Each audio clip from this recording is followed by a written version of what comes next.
നിലവിലിപ്പോൾ IPL-ൽ 10 ടീമുണ്ട്. മുൻപ് 8 ടീമായിരുന്നു. പിന്നീട് BCCI 2 പുതിയ ടീമിനെ ഉൾക്കൊള്ളിച്ചു. ഇപ്പോഴിതാ അടുത്ത പ്രാവശ്യം മെഗാ ഓപ്ഷനാണ്. അതിനു മുന്നേ പുതിയ 2 ടീമുകൾ വരുമെന്ന റിപ്പോർട്ടാണ് വന്നിരിക്കുന്നത്. ഇതിനെക്കുറിച്ചാണ് നമ്മൾ ഇന്നത്തെ വീഡിയോയിൽ നോക്കുന്നത്. ഇത്തരം ക്രിക്കറ്റ് ന്യൂസിന് വേണ്ടി ഈ ചാനൽ മറക്കാതെ സബ്സ്ക്രൈബ് ചെയ്യൂ.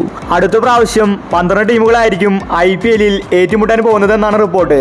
അങ്ങനെ വന്നാൽ IPL കുറച്ചും കൂടി വലുതാകും. ടീമുകൾ എണ്ണം കൂടുന്തോറും IPL വലിയ രീതിയിലേക്ക് പോവുകയാണ്. BCCIക്ക് ഒരുപാട് ക്യാഷ് കിട്ടുകയും ചെയ്യും. അതുകൊണ്ട് ടൂർണമെന്റ് വലുതാക്കാനാണ് അവരുടെ പദ്ധതി. പുതിയ 2 ടീമുകൾ ഏതൊക്കെയാണെന്നാണ് ആരാധകർ ഉറ്റുനോക്കുന്നത്.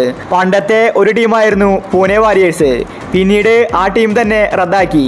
യുവരാജൊക്കെ പൂനെ വാരിയേഴ്സിൽ ഉണ്ടായിരുന്നു. പിന്നീട് ചില പ്രശ്നങ്ങൾ കാരണമാണ് പൂനെ വാരിയേഴ്സ് റദ്ദാക്കിയത്. അടുത്ത പ്രാവശ്യം ഈ ടീം തിരിച്ചെത്തിയേക്കുമെന്നാണ് റിപ്പോർട്ട്. മറ്റൊരു ടീം കൊച്ചി ടസ്കേഴ്സ് ആണ്. പണ്ട് കേരളത്തിന് ഒരു IPL ടീം ഉണ്ടായിരുന്നു. ശ്രീശാന്ത്, ജഡേജ അടക്കം ഒരുപാട് മികച്ച താരങ്ങൾ കൊച്ചി ടീമിലുണ്ടായിരുന്നു. പിന്നീട് ചില പൈസയുടെ കാരണം കൊണ്ടാണ് കൊച്ചി ടീം IPL-ൽ നിന്ന് ഔട്ടായത്. ഇപ്പോഴിതാ കൊച്ചി ടസ്കേഴ്സ് വീണ്ടും വരാൻ സാധ്യത കൽപ്പിക്കപ്പെടുന്നുണ്ട്. കേരളത്തിൽ ഇപ്പോൾ ഒരുപാട് ബിസിനസ് നടക്കുന്നുണ്ട്. ഒരുപാട് വമ്പന്മാർ ഇവിടെയുണ്ട്. അതുകൊണ്ട് കേരള ടീമിനെ തിരിച്ചു കൊണ്ടുവന്നേക്കുമെന്നാണ് റിപ്പോർട്ട്.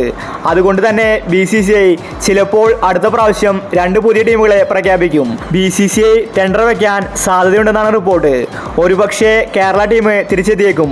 അങ്ങനെയാണെങ്കിൽ സഞ്ജു സാംസണിനെ കേരള ടീം വാങ്ങാൻ സാധ്യതയുണ്ട്.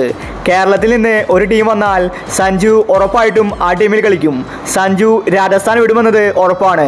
അങ്ങനെയാണെങ്കിൽ പിന്നെ എല്ലാ IPL ഫാൻസും കേരള ടീമിനെ സപ്പോർട്ട് ചെയ്യുമെന്നാണ് റിപ്പോർട്ട്. പണ്ട് കേരള ടീം ഉള്ളപ്പോൾ CSK, രാജസ്ഥാൻ, RCB ഫാൻസ് ഉണ്ടായിരുന്നില്ല. എല്ലാവരും ഒറ്റക്കെട്ടായിട്ട് കേരള ടീമിനെയാണ് സപ്പോർട്ട് ചെയ്തത്. അപ്പോൾ ഇത്തരം ക്രിക്കറ്റ് ന്യൂസിന് വേണ്ടി ഈ ചാനൽ മറക്കാതെ സബ്സ്ക്രൈബ് ചെയ്യൂ.